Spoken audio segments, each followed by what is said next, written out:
Hello नमस्कार दोस्तों, आप लोगों का अपना यूट्यूब चैनल रोजगार 7590 में स्वागत है। आज आप लोगों को बताने वाले हैं कि जो कोर्ट की सुनवाई होने वाली है ग्रुप डी भर्ती को लेके। तो आपको बता दें, देखिए ये सुनवाई आपको 28 जुलाई यानी कल के डेट में होने वाली है, क्योंकि 26 जुलाई से टाल के इसको 28 जुलाई किया गया है। तो इसमें आपको बता दें कि काफ़ी ITI छात्र परेशान है कि जैसे कि उन लोगों को ये लग रहा है कि ITI को हटा दिया जाएगा, ITI लागू नहीं होगा, इन सभी चीज़ों को लेकर परेशान है। तो इसके लिए देखिए आप लोग बिल्कुल परेशान ना रहिए।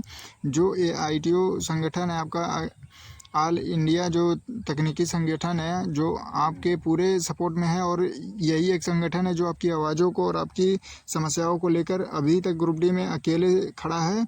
तो आप लोग बिल्कुल परेशान न रहिए, संगठन पूरी तरीके से मजबूती से खड़ा है, आप लोगों के साथ अन्याय नहीं होने देंगे।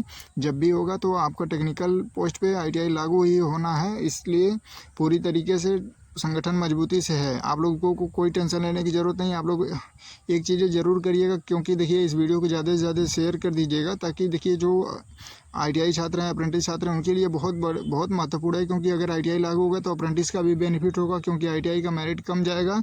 तो अप्रेंटिस वाले भी उसमें अगर उससे ज़्यादा नंबर या जनरल कैटेगरी से नंबर लाते हैं तो उनको उसमें फ़ाइट कर दिया जाएगा। तो 20% की जगह 21%, 22%, 25% तक उनका बेनिफिट मिल सकता है। तो इस तरीके से दोनों ITI और अप्रेंटिस के लिए बहुत बड़ा मुद्दा है। तो आप लोग इस वीडियो को सभी छात्रों को शेयर कर दीजिएगा, और आप लोग बिल्कुल टेंशन फ्री रहिए और अपनी तैयारी में कंटिन्यू लगे रहिए। और कल आपको पॉजिटिव ही देखने को मिलेगा, क्योंकि जो AITO के सचिव हैं, इसके पहले दिल्ली जाके रेलवे भर्ती बोर्ड के अध्यक्ष से, रेलवे CEO से, सभी लोगों से मुलाकात करके इस मुद्दे पे चर्चा किए हैं, और उनको सब इस बातों को पूरी डिटेल से जानकारी देने की कोशिश किए हैं। और जैसे कि उम्मीद भी की जा रही है कि आप लोगों के पक्ष में ही फैसला आएगा, पॉजिटिव ही आएगा। तो आप लोग कल 10 बजे से आप लोग बिल्कुल एक्टिव रहिएगा। और ये आपको रोजगार 7590 पे जो भी पल पल की अपडेट आएगी तो तुरंत प्रोवाइड कराने की पूरी कोशिश है कि आपको तुरंत की प्रोवाइड कराई जाएगी। तो आप रोजगार 7590 से जुड़ के पूरी जानकारी ज़रूर देखिएगा। और आप लोगों को देखिए, ये सुनवाई आप लोग लास्ट सुनवाई भी मान के चलिए, क्योंकि ये सुनवाई है। अब इसके बाद देखिए इसी में हाँ या ना का जवाब इसी में हो जाना है, क्योंकि इस भर्ती को जल्द से जल्द कराना है। अगली जो ग्रुप डी की भर्ती है वो अक्टूबर से दिसंबर के बीच में नई भर्ती करानी है, और जुलाई मंथ का आ गया है और लास्ट चल रहा है, फिर भी अभी तक इसका एग्ज़ाम डेट नहीं आया है, और एग्ज़ाम तुरंत कराया नहीं जा सकता है। तो इन सभी चीज़ों को देखते हुए रेलवे इस पर तत्काल फैसला लेने की कोशिश करेगा, कोर्ट भी इस पर जल्द से जल्द फैसला लेने की कोशिश करेगा कि इस भर्ती प्रक्रिया को आगे बढ़ाया जाए, क्योंकि अगली नई भर्ती फिर देनी है। तो इस सभी समस्याओं को देखते हुए इस पर आप लोग आखिरी फैसला मान के चलिए कि हो सकता है कल पूरी इस पर तरीके से फैसला आ जाए कि हाँ ITI लागू होगा या नहीं होगा, टेक्निकल पोस्ट पे लागू होगा या पूरे पोस्ट पे लागू होगा। तो ऐसा नहीं है कि 10वीं वाले को बाहर किया जाएगा, उनको नॉन टेक्निकल पोस्ट पे ज़रूर मौका दिया जाएगा, तो उनके साथ भी कोई अन्याय ना हो। क्योंकि देखिए एक ही पोस्ट है जो 10वीं पास के लिए एलिजिबल है रेलवे में। बाकी देखिए कहीं पे पॉलिटेक्निक, कहीं BTech, कहीं ITI सभी चीज़ लागू कर दिया जाए। ग्रुप डी ही एक ऐसा पद है जिसमें 10वीं पास वाले एलिजिबल हैं, तो उनको अभी नुकसान ना हो। तो इन सभी चीज़ों को मद्देनज़र रखते हुए रेलवे इस पर आपको पॉजिटिव फैसला ही सुनाएगा। तो 10वीं के लिए, ITI के लिए, अप्रेंटिस के लिए कल का दिन बहुत महत्वपूर्ण होने वाला है। तो आप लोगों से रिक्वेस्ट है कि आप लोग एक दिन का समय निकाल के आप लोग ज़रूर इस सुनवाई में शामिल होइएगा। पल पल की अपडेट आपको मिलती रहेगी कि क्या देखिए रेलवे के जो तरफ से वकील हैं वो क्या बातें रखते हैं, क्या डिमांड रखते हैं। क्योंकि जो 2018 और 2019 की वैकेंसी होने के बाद से देखिए कंटिन्यू उसमें नोटिस आती रही, रेलवे की तरफ से ऑफिशियल नोटिस आई है, जिसमें बताया गया कि आपको मतलब रेलवे में नौकरी करनी है तो आपको कम से कम ITI ज़रूर करना होगा।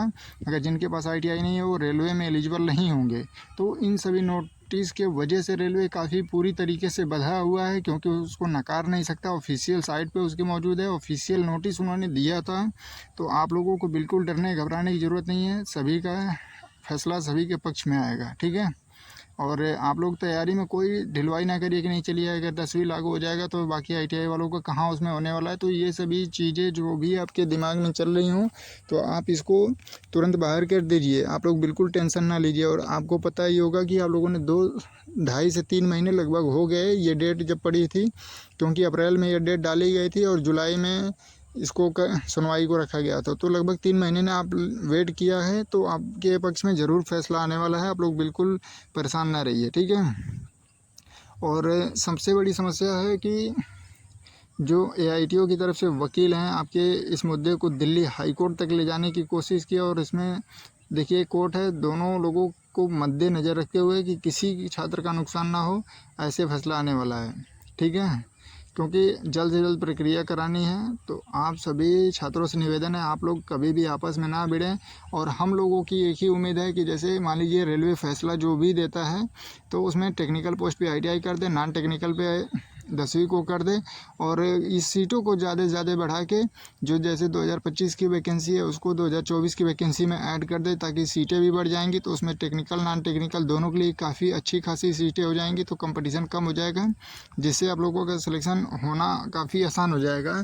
तो हम लोग ये कोशिश कर रहे हैं कि आपकी ये भी बात पहुँचाई जाए कि वैकेंसी अगर बढ़ जाती है तो ये विवाद भी ख़त्म हो जाएगा। अगर वैकेंसी 1 लाख तक 70-80 हज़ार तक चली जाती है तो उसमें जो ITI के पोस्ट हैं यानी टेक्निकल पोस्ट हैं उस पर ITI कर दी जाए, आधी सीट पे नॉन टेक्निकल कर दी जाए, तो विवाद भी ख़त्म हो जाएगा और पूरी तरीके से भर्ती प्रक्रिया आराम से हो जाएगी। छात्र भी खुश हैं। और क्योंकि देखिए रेलवे 2 बार परीक्षा कराएगा, 2 बार एग्ज़ाम कराएगा, 2 बार फिजिकल कराएगा, सभी चीज़ 2 बार प्रक्रिया कराएगा, तो इसमें रेलवे का भी काफ़ी समय जाता है, नुकसान भी होता है, काफ़ी खर्च आता है। तो इस सभी चीज़ों को देखिए रेलवे भी को जो चीज़ें हैं समझनी चाहिए। आखिर में जैसे मान लीजिए अक्टूबर से दिसंबर में वैकेंसी देनी है और ये वैकेंसी अभी आप तक एग्ज़ाम नहीं कराए हैं, तो जो वैकेंसी आप अक्टूबर से दिसंबर में दे रहे हैं उसको इसी में ऐड कर दीजिए और सीटें बढ़ जाएंगी, आपको सभी समस्याओं का समाधान हो जाएगा। तो हम लोग कोशिश कर रहे हैं कि ये जो बातें हैं 2024 और 25 की वैकेंसी को एक में करके और सीटों को बढ़ा दिया जाए, जिससे ITI नॉन ITI का विवाद भी ख़त्म हो जाए और सीटें बढ़ जाएंगी, जिससे कम नंबर पर बच्चों का सिलेक्शन हो जाएगा, क्योंकि 5 साल बाद वैकेंसी आई है। तो हम लोग पूरी तरीके से कोशिश कर रहे हैं, कल भी इस मुद्दे को ज़रूर कोर्ट में रखा जाएगा। वकील जी से रिक्वेस्ट है आप सभी मुद्दे पे कल वहाँ पे अपने मजबूती से आप इस पक्ष को रखिएगा। तो आप लोगों से यही रिक्वेस्ट है कि जितने लोग इस वीडियो को देख रहे हैं आप लोग ज़्यादा से ज़्यादा इस वीडियो को शेयर करिएगा, आपके पास जितने भी ग्रुप हों सभी में शेयर करके सभी को अपडेट दे दीजिएगा। क्योंकि देखिए अभी भी कुछ छात्र ऐसे हैं जो लोग कंटिन्यू फ़ोन मैसेज कर रहे हैं कि सर इस कल सुनवाई में क्या हुआ, कल सुनवाई में क्या हुआ। 26 जुलाई को सुनवाई होनी थी ग्रुप डी भर्ती में लेके, तो अभी तक कुछ अपडेट नहीं आया। तो आप लोगों को बिल्कुल परेशान होने की ज़रूरत नहीं है, उस पर आपको कल सुनवाई हो जाएगी यानी 28 जुलाई को। और दूसरी चीज़ें आप लोगों को बता दें कि आप जहाँ भी तैयारी करते हो अपने पहले सिलेबस को समझ लीजिए कि सिलेबस क्या है और कौन कौन से चैप्टर में आप वीक हैं यानी कमज़ोर हैं, उसी चैप्टर पे आप मजबूती से तैयारी करिए। क्योंकि आप फर्स्ट और लास्ट इस भर्ती को मान के तैयारी करिए कि इसके बाद कोई भर्ती आने वाली नहीं है। क्योंकि आप लोग जब ये सोचेंगे कि चलिए अब की बार नहीं होगा तो अगली बार होगा, तो देखिए अगली बार और जो वैकेंसी आने वाली है इस उम्मीद है कि 15 से 20 हज़ार ही ग्रुप डी की वैकेंसी जो है, तो और भी सिलेक्शन लेना मुश्किल हो जाएगा। तो आप इन सभी चीज़ों को दिमाग से निकाल दीजिए कि अब की बार नहीं होगा तो अगली बार होगा। आप इसी भर्ती को लास्ट मान के और अच्छे से पूरी मजबूती से तैयारी करिए, जिससे आपका सिलेक्शन अभी हो जाए इसी वैकेंसी में। तो आपने 4-5 साल वेट किया, इतने दिनों बाद वैकेंसी आई, तो मौका जाना नहीं चाहिए। आप लोगों को बार बार यही कहते हैं। और जो भी आपको दिक्कत आती है आप लोग कमेंट करके जानकारी ले सकते हैं। जो लोग चैनल पर पहली बार आए होंगे तो चैनल को सब्सक्राइब कर लीजिएगा, वीडियो को लाइक शेयर कर दीजिएगा। धन्यवाद।